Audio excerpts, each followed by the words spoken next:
اللهم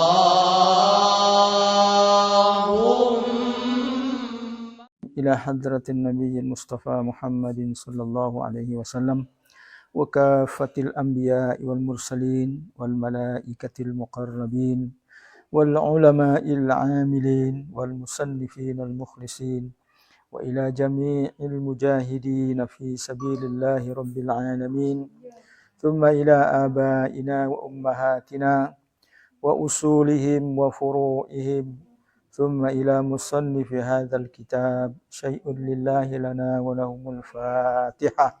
أعوذ بالله من الشيطان الرجيم. بسم الله الرحمن الرحيم. الحمد لله رب العالمين الرحمن الرحيم مالك يوم الدين إياك نعبد وإياك نستعين اهدنا الصراط المستقيم صراط الذين أنعمت عليهم غير المغضوب عليهم ولا الضالين آمين.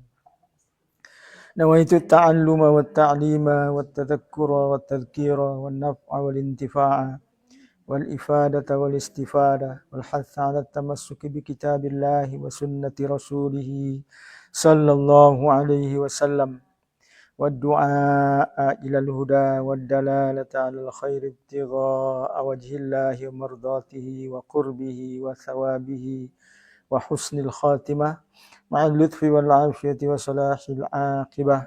قال المصنف ونفعنا به وبعلومه في الدارين آمين.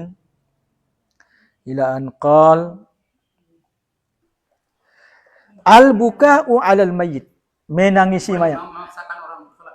Tak boleh. Itu kan sunat. Tuhan bila dia maksa sunat. Tak boleh. Oh, kalau untuk solat. Kalau untuk solat kan itu kan fardu kifayah. Fardu kifayah. Kalau sebagian sudah. Nah, sebagian sudah. Pahalanya besar. Besar. Yajuzul buka'u 'alal mayyit qabla al-maut. Boleh menangisi mayit sebelum kematiannya. Boleh. Sebelum mati. Oh, sebelum mati. Sebelum mati. Menjelang kematian. Sekarat. Lakinil aula adamuhu bihadratil muhtadar. Tapi sebaiknya tidak melakukannya di hadapan orang yang sekarat itu. Nah, li'annal buka' qabla al-maut aula minhu ba'dahu. Karena menangis sebelum kematian itu lebih utama daripada setelah kematian. Idharun li karahati firaqi, untuk menunjukkan bahwa kita tidak suka berpisah dengannya. Wa adamir raghbah fil mal, dan kita juga tidak ingin kepada hartanya. Nah, sebelum nih kita nangis, itu menunjukkan kita tidak senang kalau berpisah dengannya. Nah, bukan kita mengharapkan peninggalannya. Li'anna an-nabiyya sallallahu alaihi wasallam baka ala waladihi Ibrahim qabla mauti. Karena Nabi sallallahu alaihi wasallam menangisi anaknya Ibrahim sebelum kematiannya. Apa katanya? Waqala innal aina tadma'u wal qalba yahzanu. Mata menangis, kata Nabi itu ke Ibrahim. Hati bersedih. Mata kami menangis, hati kami bersedih.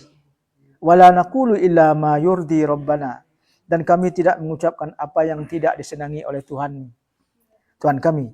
Wa inna ala firaqika ya Ibrahim lamahzunun.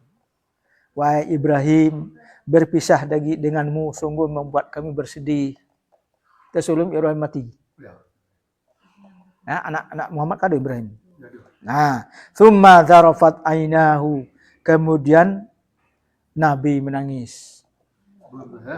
Sebelum meninggal tuh. Nah, faqala lahu Abdurrahman ibnu Auf. Abdurrahman bin Auf berkata kepada Nabi, "Ya Rasulullah, atabki?" Wahai Rasulullah, apakah Anda menangis?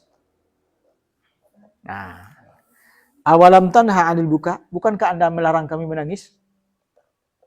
Menangisi mayit. Qala, Rasulullah bersabda, "La. Walakin nahaitu 'anin nauf." Tidak, aku tidak melarang menangis, kata Nabi. Tapi yang aku larang itu meratap. Kalau nangis tidak apa-apa, meratap. Nah, wa yajuzul buka ba'dal maut wa ba'dad dafni. Boleh menangis setelah mati dan setelah penguburan, pemakaman. Li anna Nabiyya sallallahu alaihi wasallam baka ala ibni bintillahu. Karena Nabi sallallahu alaihi wasallam menangisi cucunya. Wa zara qabra ummihi fabaka. Dan Nabi pernah menziarahi kubur ibunya lalu menangis. Wa abka man haulahu. Dan itu membuat menangis orang-orangnya di sekitarnya. Wa yakunul buka ba'dal maut khilafal aula. Menangis setelah mati itu khilaful aula. Meninggalkan hal yang lebih utama. Nah, lebih utamanya tidak nangis. Li'annahu yakunu hina idzin asafan 'alal mafat 'ala mafat. Karena ketika itu tangisan itu adalah kesedihan terhadap apa yang telah lalu. Illa idza ghalabahul buka fala ba'sa, kecuali tidak bisa ditahan, maka tidak apa-apa. Li'annahu mimma la yamlikul bashar, karena itu termasuk yang di luar kontrol manusia.